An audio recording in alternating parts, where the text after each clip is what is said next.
हाय साथियों, आपके अपने YouTube चैनल जॉब नगर 2.0 पे मैं परवीन कुमार आपका स्वागत करता हूं। तो साथियों देखिए, जो नेपाल की सीरीज़ चल रही है उसमें जो मैथ हम लोग पढ़ रहे हैं, तो उसमें मैथ में हम लोगों ने समाप्त कर लिया है प्रतिशत को हम लोग पढ़ चुके हैं। अब हमारा अगला टॉपिक होगा जो नया टॉपिक होगा वो होगा साधारण ब्याज। साधारण ब्याज को बहुत अच्छी तरीके से हम लोग पढ़ेंगे। हाँ, वीडियो पर यदि आप बने रहेंगे कंटिन्यू, हो सकता है कि आपको लगे कि यार ज़्यादा टाइम ले रहे हैं, मतलब कि 3, 4 या 5 या 7 वीडियो बन रही है एक एक टॉपिक पे, तो ज़रूर बना रहे हैं, हम भी मान रहे हैं बना रहे हैं। लेकिन हम ये सोच रहे हैं कि आपको ऐसे ऐसे कंटेंट दे दें, ऐसे ऐसे प्रश्न दे दें, ताकि जहाँ से प्रश्न पुटअप किए जाते हैं वहीं से प्रश्न रहें और आप आराम से हल कर लें। तो चलिए देखिए, अब हमें आज पढ़ना है साधारण ब्याज। तो साधारण ब्याज होता क्या है और इसमें किन किन चीज़ों का हमें ध्यान देना है, उसके बारे में थोड़ी चर्चा बहुत ज़रूरी है। यदि हम बेसिक चीज़ों को जान लेंगे तो इतना आप जान के चलिए, इतना आप मान के चलिए कि जब भी प्रश्न को हल करेंगे हम बहुत आसानी से हल कर लेंगे। बेसिक कंसेप्ट को जानना बहुत ही ज़रूरी है। तो सबसे पहले आप ये जान लीजिए कि यदि आप देहात से हैं या शहर से हैं, कहीं से भी हैं, तो आपने तो ट्रैक्टर देखा ही होगा। यदि ट्रैक्टर को आप बुलाते हैं अपने खेत में जोतने के लिए, ट्रैक्टर आता है आपके खेत को, कोई चला के लाता है, आपके खेत को जोतता है, उसके बाद आपसे क्या लेता है?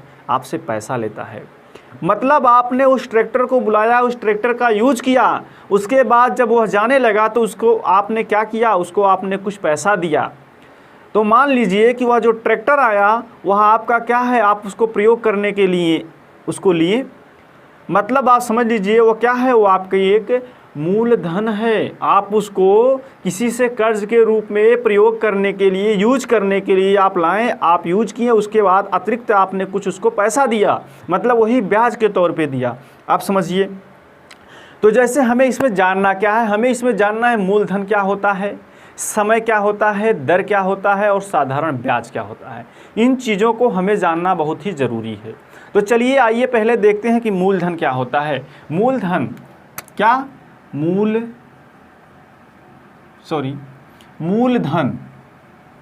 मूलधन और हमें पढ़ना क्या है? साधारण ब्याज। साधारण ब्याज। तो हमें पढ़ना है साधारण ब्याज, और साधारण ब्याज में हमें क्या पढ़ना है? मूलधन। और मूलधन को हम क्या करते हैं? प्रिंसिपल यानी P से डिनोट करते हैं। प्रिंसिपल यानी P से डिनोट करते हैं। तो देखिए, मूलधन का मतलब क्या है? किसी भी व्यक्ति या बैंक या संस्था से, किसी भी व्यक्ति, बैंक या संस्था से यदि हम कर्ज के रूप में कुछ पैसा लेते हैं, वही लिया गया पैसा ही मूलधन कहलाता है। और कर्ज के रूप में तो हम लेते हैं, बात सही है, कर्ज के रूप में, लेकिन हम लेते क्यों हैं? हमें ज़रूरत पड़ती है तब लेते हैं। हम कहीं इन्वेस्ट करने के लिए लेते हैं या किसी यूज के लिए लेते हैं, कहीं ना कहीं। ऐसा तो नहीं है पैसा लेकर हमने रख दिया। जब हम पैसा लेते हैं तो उसका कहीं ना कहीं हम यूज करते हैं, ठीक? तो वह जब हम यूज करने के लिए किसी से लिए, तो जितने टाइम तक हम उसको यूज करने के लिए लिए, उतने टाइम का उसको तो किराया के साथ ही हमें वापस करना पड़ेगा। जो पैसा हम यूज करने के लिए उससे लिए, वही पैसा मूलधन हुआ। लेकिन जो किराया के तौर पे हम उसको और पैसा देंगे उसके साथ ऐड करके, वही हमारा ब्याज होगा।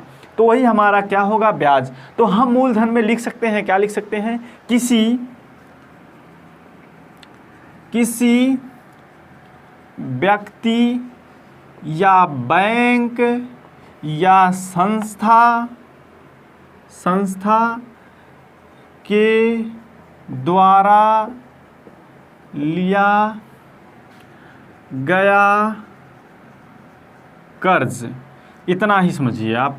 और जो समझाने वाली बात थी वो तो हम समझा दिए, लेकिन आप इतना लिखिए, किसी व्यक्ति या बैंक या संस्था के द्वारा लिया गया कर्ज ही मूलधन कहलाता है। अब देखिए, अब क्या है? कि जो हम कर्ज लेते हैं एक निश्चित अवधि के लिए लेते हैं। जैसे हमने कर्ज लिया तो वहाँ पर लिखित प्रमाण हम देंगे कि भैया हमें जो पैसा आप दे रहे हैं, आप हमें वह पैसा जो दे रहे हैं वह 1 साल या 2 साल के लिए दीजिए, उसके बाद हम उसका प्रयोग यानी उसका यूज करके आपको 2 साल के बाद हम जो पैसा देंगे उसका किराया उसके साथ ऐड करके दे देंगे। तो वही जो अवधि होती है, वही अवधि क्या होती है, समय होती है। तो हमें क्या लिखना है यहाँ पर, हमें अब समय को देखना है कि समय क्या है। समय क्या है? समय वह है कि कर्ज एक निश्चित अवधि के बाद देय होता है। यह अवधि देखिए, जो कर्ज एक निश्चित अवधि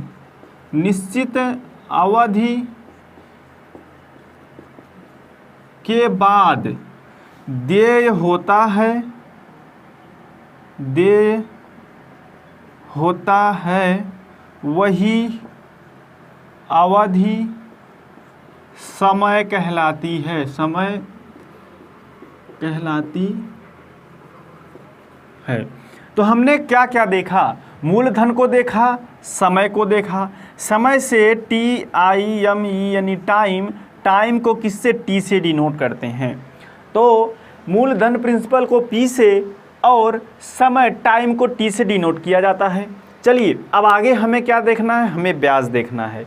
हमें ब्याज देखना है, तो इतना आप लोग नोट करिए। उसके बाद हम लोग देखेंगे क्या? हम लोग देखते हैं ब्याज। चलिए देखिए, अब आगे चलते हैं। देखिए बिना बेसिक चीज़ को जाने हुए यदि आप डायरेक्ट, देखिए बिना तैरे हुए यदि आप नदी में कूद जाएंगे तो पक्का है आप डूब जाएंगे।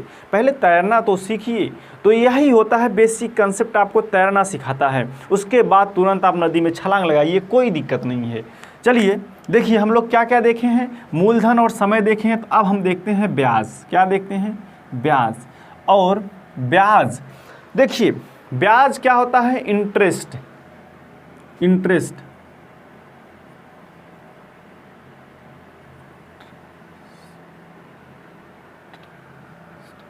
इंटरेस्ट।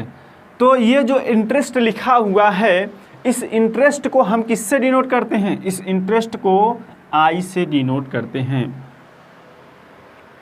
इस इंटरेस्ट को किससे? I से डिनोट किया जाता है। तो वही हमने जो आपको बताया है कि कर्ज, जो हम कर्ज लेते हैं, तो कर्ज लेने वाला समय की समाप्ति के बाद कर्ज के साथ जो अतिरिक्त पैसा देता है, कर्ज के साथ कुछ अतिरिक्त पैसा जो देता है, वही पैसा क्या होता है? वही धन क्या होता है?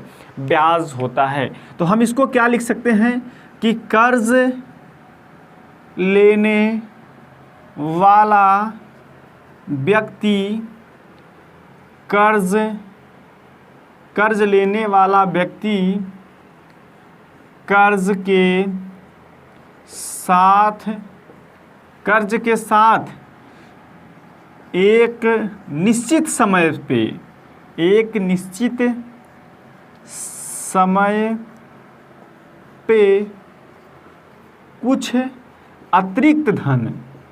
कुछ अतिरिक्त धन को वापस करता है। वही क्या है? वही ब्याज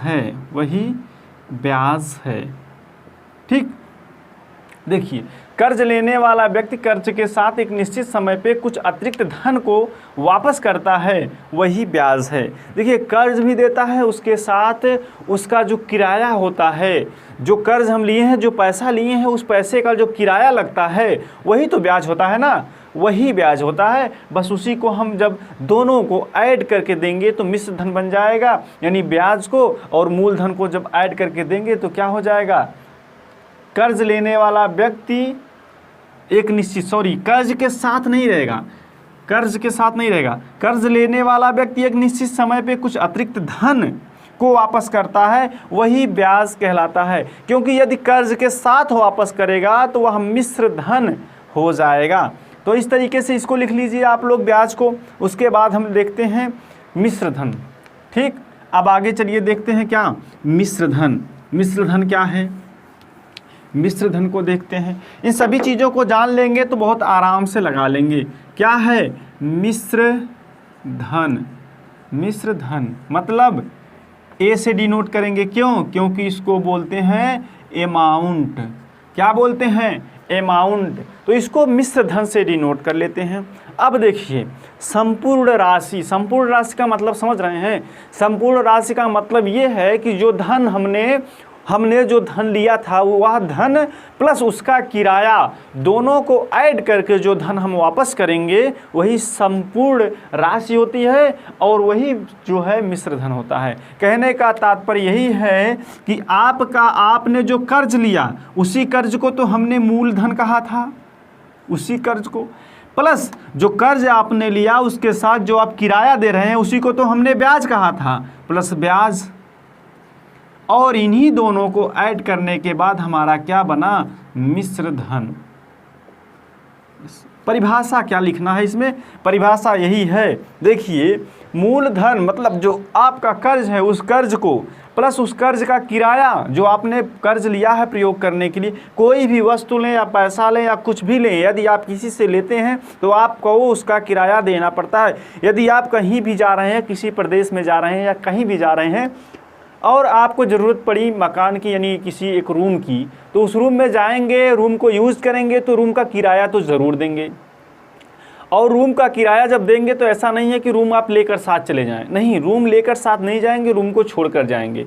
रूम को छोड़कर जाएंगे साथ में उसका किराया भी दे देंगे।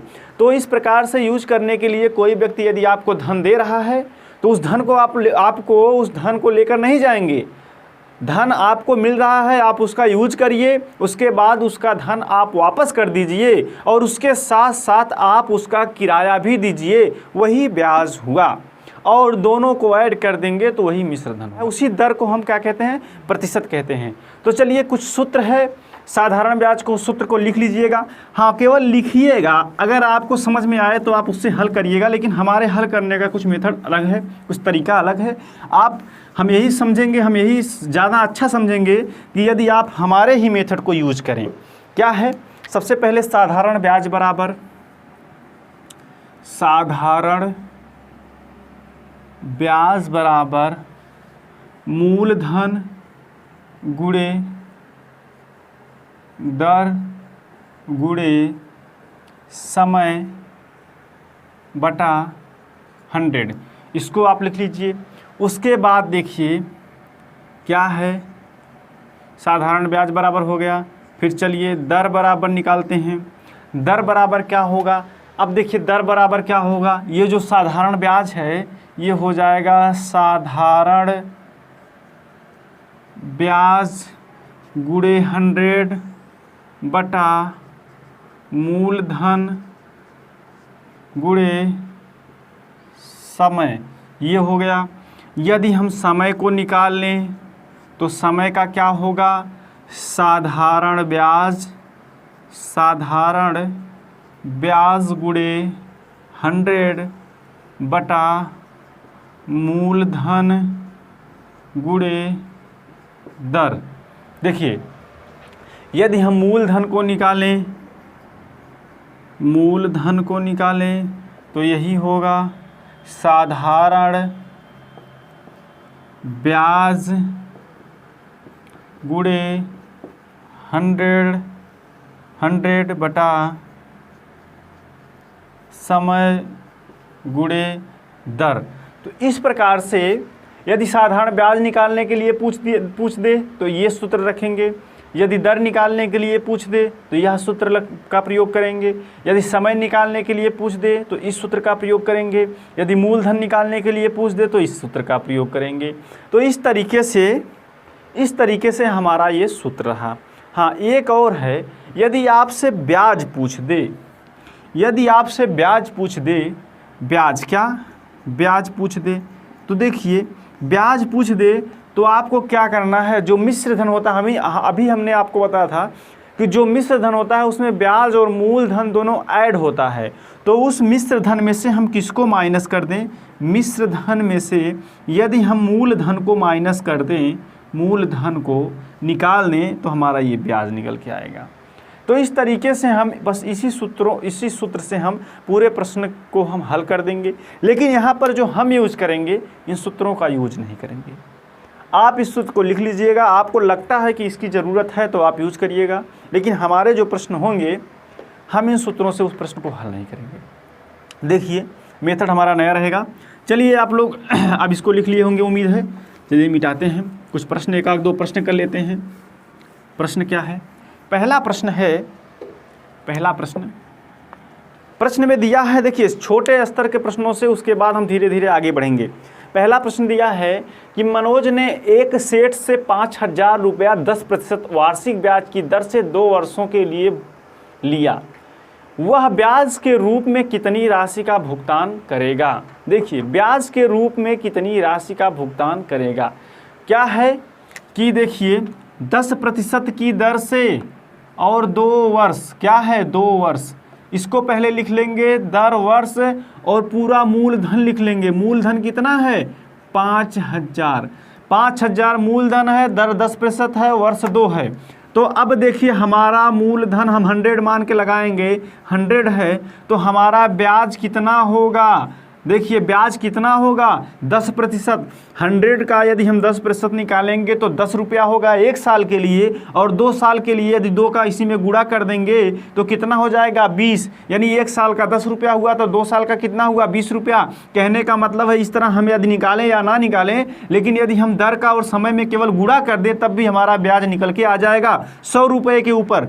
तो 100 रुपये के ऊपर हम यदि निकालेंगे तो 10 दूना 20, यहाँ पर सीधे सीधे 20 लिखिए। उसके बाद जो आपका ये मूलधन लिखा हुआ है, तो मूलधन जहाँ लिखा हुआ है उसी को नीचे लिख दीजिए। इसके इस 0 से 0 कट जाएगा, 5 दूना 10, यही आपका आंसर आ जाएगा। आप लगा कर देख लीजिए। साधारण ब्याज बराबर मूलधन गुणे दर गुणे समय बटा 100 पे रख के देखिए, यही आएगा। क्या वह तरीका सही है? पूरे सूत्र को लिखना, उसके बाद उस पर रखना, उसके बाद हल करना, या ये तरीका सही है? सीधे क्या है, दर का वर्ष में गुणा करिए, यहाँ पर लिखिए और यहाँ 100 के नीचे सीधे सीधे मूलधन लिखिए, कट जाएगा, डायरेक्ट गुणा कर दीजिए, आपका आंसर आपके सामने। चलिए अब अगले प्रश्न पे चलते हैं। अगला प्रश्न दिया है, चलिए दूसरे नंबर के प्रश्न पे देखिए कितने आसानी से, बहुत सरलता से, और एक ही प्रश्न नहीं सभी प्रश्नों को हम हल करेंगे। चलिए दूसरे प्रश्न को देखते हैं। दूसरा प्रश्न क्या लिखा हुआ है? लिखा है कि 6,000 पर 6% वार्षिक दर से 8 माह का साधारण ब्याज तथा मिश्र धन ज्ञात कीजिए। क्या है? देखिए सबसे पहले हम मूलधन लिखेंगे। मूलधन हमारा कितना है? 6,000 रुपया है। उसके बाद दर लिखेंगे, दर कितना है? 6% है। उसके बाद समय लिखेंगे, समय कितना है? समय हमारा 8 माह है।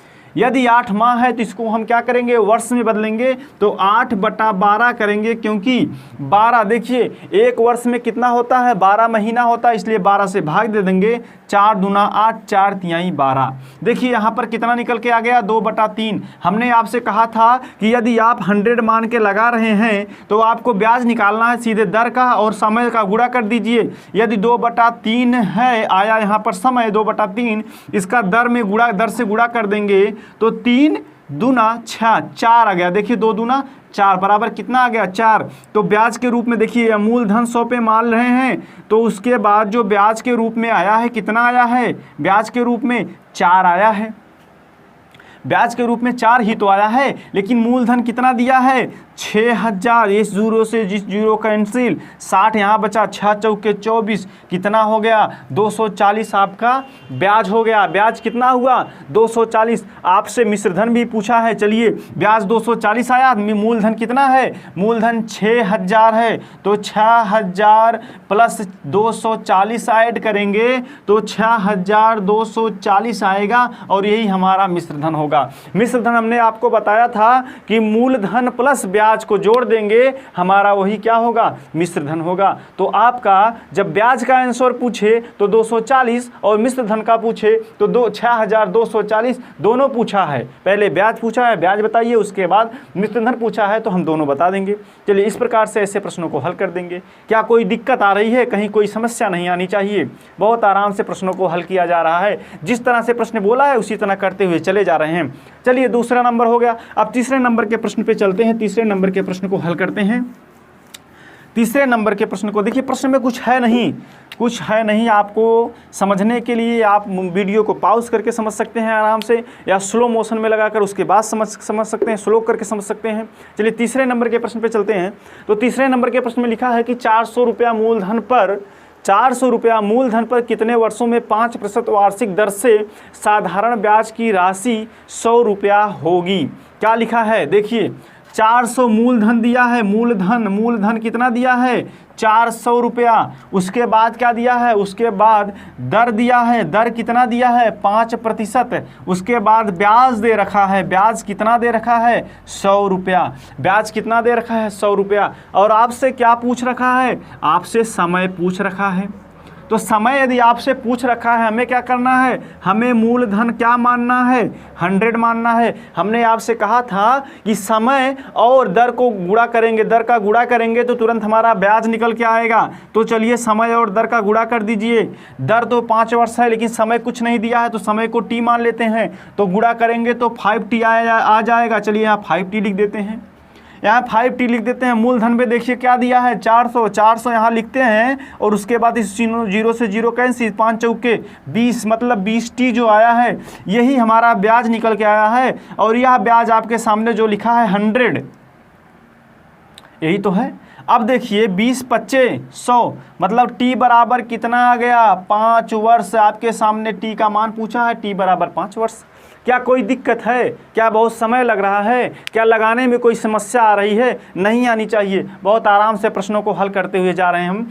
आप देखिए जिस तरह प्रश्न पूछा है उसी तरह ये सब जो भी लिखे हैं टोटल प्रश्न लिखे हैं, कहीं हमने इसमें कुछ किया नहीं है। सब ये प्रश्न में दिया है आपके, जो हमें करना था बस इतने में हमने इस प्रश्न को हल कर दिया है।